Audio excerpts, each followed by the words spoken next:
नमस्ते।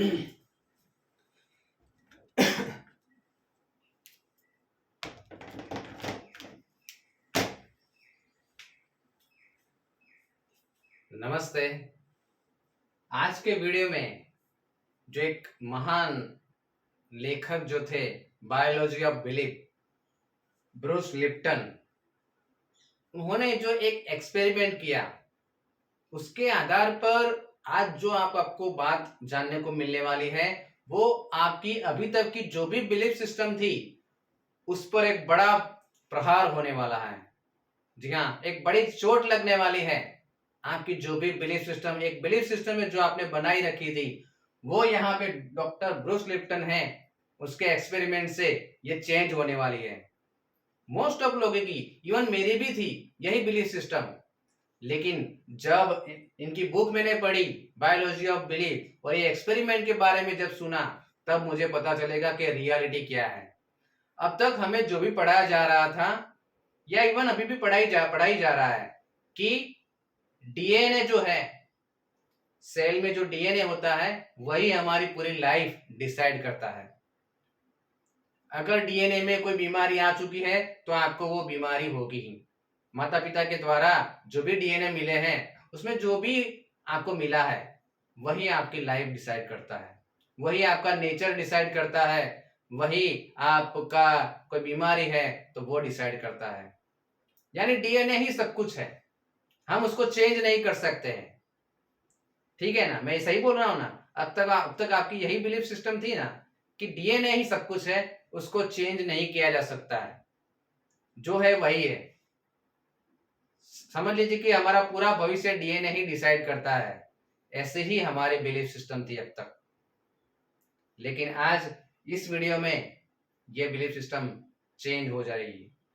और इसके डिटेल में जानने के लिए आप ब्रूस लिप्टन की बायोलॉजी ऑफ बिलीफ इस बुक को पढ़िए। मैंने जब पढ़ी तब मेरे भी बिलीफ सिस्टम चेंज हो चुकी। तो आइए जानते हैं कि ब्रूस लिप्टन ने क्या किया आखिरकार।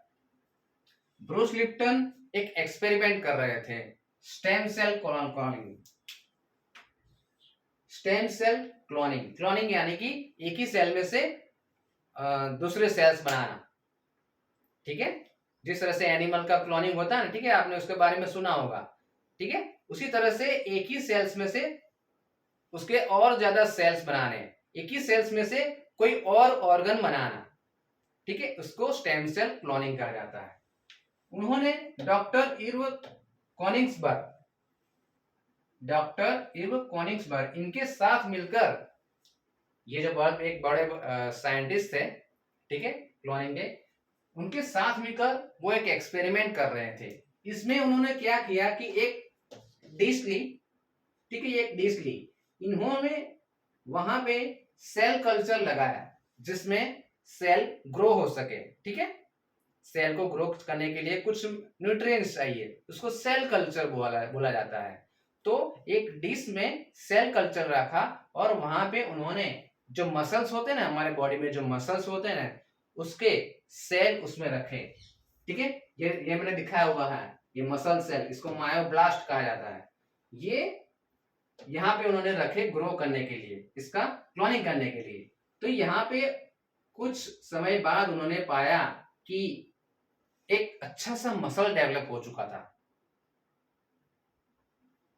फिर से बता रहा हूं, ये जो डिश थी इसमें सेल कल्चर था जिसमें कि सेल ग्रो हो सके, न्यूट्रिएंट थे उसके। वहां पे उन्हें जो हमारे जो मसल होते हैं ना बॉडी के, उसके कुछ सेल यहाँ पे रखे ताकि वो ग्रो हो सके।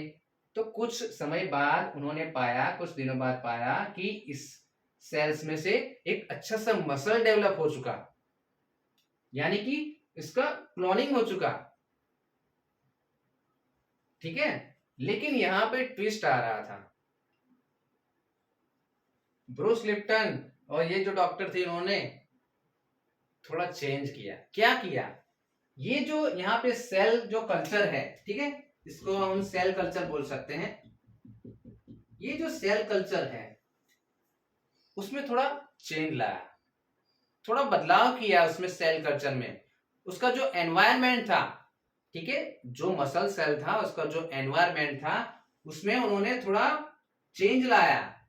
जब बदलाव किया इस एनवायरमेंट में, तो अब अमेजिंग शॉकिंग रिजल्ट मिला उनको।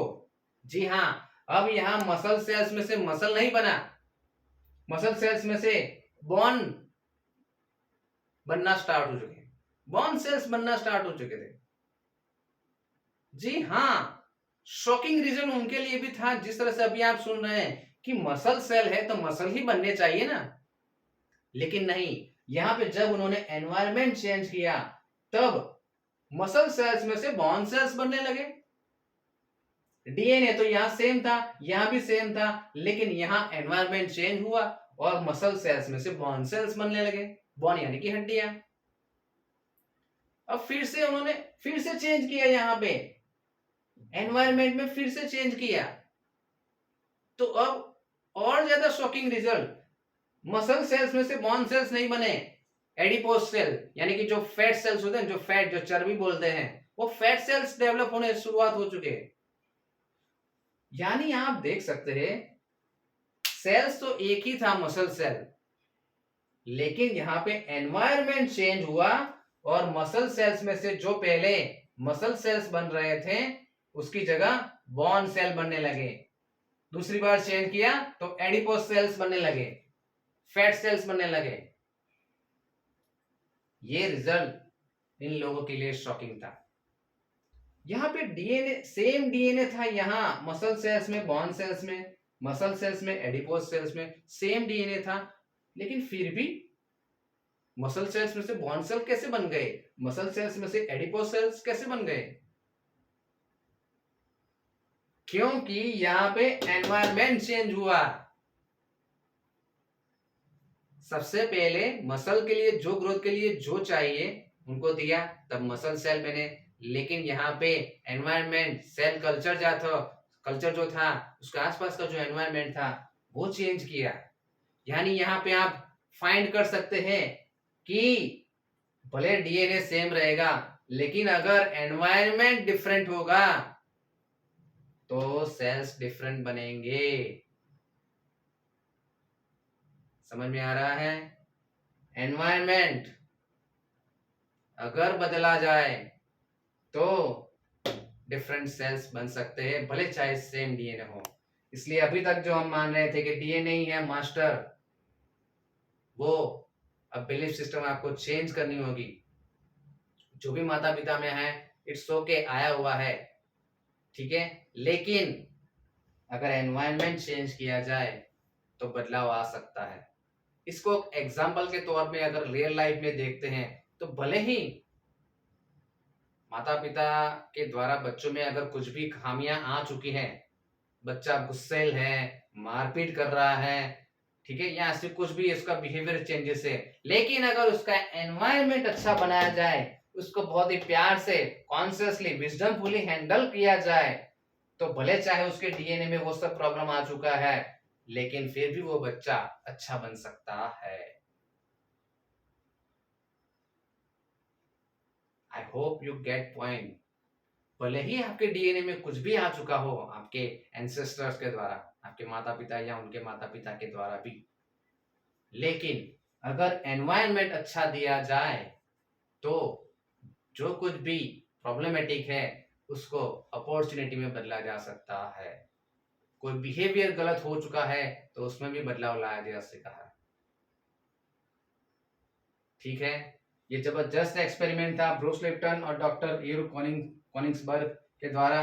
ठीक है, इनकी बुक्स में भी लिखा हुआ है, ठीक है, कि चाहे कितना भी आप डीएनए पर खराब हो, अगर एक्सट्रीम लेवल पर है तो ओके, ठीक है, लेकिन वो 1-2% में ही होगा, ज्यादा नहीं होगा। लेकिन मोस्ट ऑफ केस में अगर एनवायरनमेंट चेंज किया जाए तो चेंज किया जाए। जो बोलते हैं ना कि अगर कोई बीमारी है तो बाहर जाइए, एनवायरनमेंट चेंज करें, एनवायरनमेंट चेंज होता है, हमारा मूड ठीक हो जाता है, ठीक है, तो ये सब इफेक्ट करता है एनवायरनमेंट। ठीक है, तो बच्चों के लिए, आप अपने लिए, अपने फैमिली के लिए, आपके ऑफिस में जहां भी है, अगर एनवायरनमेंट चेंज करेंगे तो लोगों के बिहेवियर है, लोगों के थॉट पैटर्न है, लोगों के इमोशंस पैटर्न है, हैबिट है, लाइफ है, सब कुछ बदला जा सकता है। ठीक है, कैसा लगा ये हमारा मेरा आज का वीडियो और ये ब्रूस लिप्टन का एक्सपेरिमेंट। क्या आप भी ये बिलीव करते थे कि डीएनए सब कुछ था? और क्या आप मानेंगे कि क्या अगर एनवायरनमेंट चेंज किया जा सकता है तो डीएनए में चाहे कुछ भी प्रॉब्लम हो, ठीक है, उसको भी ठीक किया जा सकता है? ठीक है, एक्सट्रीम लेवल पर डीएनए बिगड़े हुए हैं, जीन्स बिगड़े हुए, तो ही शायद 1 to 2% में नहीं होगा, लेकिन मोस्ट ऑफ केस में, मोर देन 95 केस में आप इसको चेंज कर सकते हैं। ठीक है, वो बोलते हैं ना कि नेचर प्लस नर्चर। नेचर में जो कुछ भी आ चुका है डीएनए में, लेकिन अगर नर्चर यानी कि एनवायरनमेंट अच्छा दिया जाएगा तो आपकी ग्रोथ अच्छी होगी। ओके, इसी तरह से और भी आपको डिटेल में जानना है और ये सब कैसे होता है। ठीक है, देखिए, अगर आपको कोई बीमारी हुई है या फिर आप कोई रिलेशनशिप के बिगड़े हुए इश्यू हैं, ठीक है, या फिर आपका बच्चा पढ़ाई में अच्छा नहीं है, ठीक है, तो यहाँ भी क्या होता है, उसका इंटरनल जो एनवायरनमेंट है ना बिगड़ा हुआ है। आपको डायबिटीज है या ब्लड प्रेशर है या फियरफुल स्टेट में रहते हैं या आप गुस्से में रहते हैं, ठीक है, या डिप्रेशन में है, ठीक है, लाइफ आपकी अच्छी रिजल्ट नहीं रही, बहुत सारे प्रॉब्लम है, आप डिसीजन नहीं ले पा रहे हैं, ये क्या है, आपका इंटरनल एनवायरनमेंट अच्छा नहीं है, इसलिए आप ये सब प्रॉब्लम को फेसिंग कर रहे हैं। ठीक है, तो क्या करना होगा, बाहर तो चेंज नहीं कर सकते, करना क्या होगा, इंटरनली चेंज करना है। आपके अंदर का एनवायरनमेंट, आपके बॉडी का, आपका माइंड का, आपके विचारों का, आपकी भावनाओं का, यह सब जो है आपको चेंज करना है। कैसे चेंज करना होता है वो सब मैं आपको एनएलपी में सिखाता हूं। तो अगर आपको एनएलपी का कोई सेशन लेना है आपके बारे में तो आप मुझे कांटेक्ट कर सकते हैं। एनएलपी का ऑनलाइन कोर्स सीखना है तो भी आप मुझे कांटेक्ट कर सकते हैं, और आपके शहर में अगर एनएलपी ऑफलाइन भी सिखवाना है तो भी आप मुझे कांटेक्ट कर सकते हैं। ठीक है, बहुत ही रिजनेबल प्राइस है मेरे, आप काउंसलिंग ले सकते हैं, सीख भी सकते हैं एनएलपी भी मेरे साथ।